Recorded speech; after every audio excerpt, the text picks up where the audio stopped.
নমস্কার বন্ধুরা, আপনারা সবাই কেমন আছেন? আশা করি ভালোই আছেন। তো দেখেন, আমি নিয়ে চলে আসছি একটা রেসিপি। এই যে এটা ছোলা বা বুট বলে কেউ। আমি গোটা রাত ভিজিয়ে রাখছিলাম, তারপরে যে প্রেসারে একটা সিটি দিয়েছি। আর এখানে আমি কাঁচা লঙ্কা, রসুন, আদা কুচিয়ে নিয়েছি। এই দেখেন, একটা পেঁয়াজ কুচিয়ে নিয়েছি, একটা টমেটো, আর এখানে আছে জিরার গুঁড়া, শুকনো লঙ্কার গুঁড়া। এইবার আমি এগুলো বানাবো, চলেন দেখে নেবেন কিভাবে বানাচ্ছি। কড়াই বসিয়ে দিয়েছি, তেল গরম হয়ে গেছে।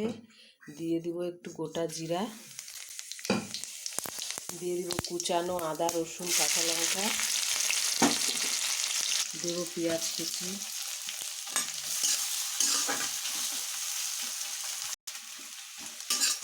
এবার দেব টমেটো।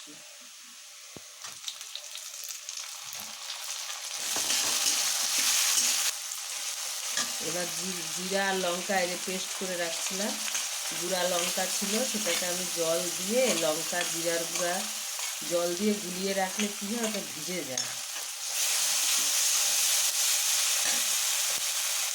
দেব লবণ, সেদ্ধর সময় আমি চানাতে একটু লবণ দিয়েছি।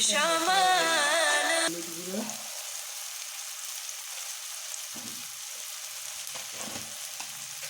দেবো একটু মিষ্টি,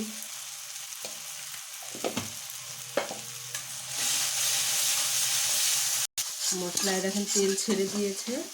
আমি একটুখানি ছোলা এই যে হাত দিয়ে এরকম করে একটু চটকে নিয়েছি, তাহলে একটু পাঞ্জাবি স্টাইলের হবে, ধাবা স্টাইলের ছোলা, খেতেও বেশ স্বাদ লাগবে। এবার আমি এই সেদ্ধ করা ছোলা দিয়ে দেবো।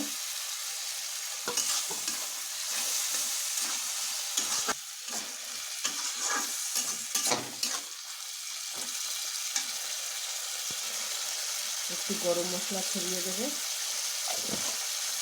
এই দেখুন, আমার মশালা ছোলা বা ছোলার ঘুগনি কমপ্লিট। এবার আবার নামিয়ে নেব। এ দেখেন, আমার ছোলা মশালা বা বুট ঘুগনি কমপ্লিট। আপনারা এটা মুড়ি দিয়ে, পরোটা দিয়ে, রুটি দিয়ে, যেটা দিয়ে ইচ্ছা আপনারা খেতে পারেন। বাচ্চারাও এটা খুব ভালোবেসে খাবে। তো বড় ছোট সবাই মিলে এই ঘুগনি রেসিপি এনজয় করেন। আর এই রেসিপিটা যদি ভালো লাগে, প্লিজ লাইক, কমেন্ট, সাবস্ক্রাইব অবশ্যই করবেন, আর কমেন্টে জানাবেন আমার এই ঘুগনিটা কেমন হয়েছে।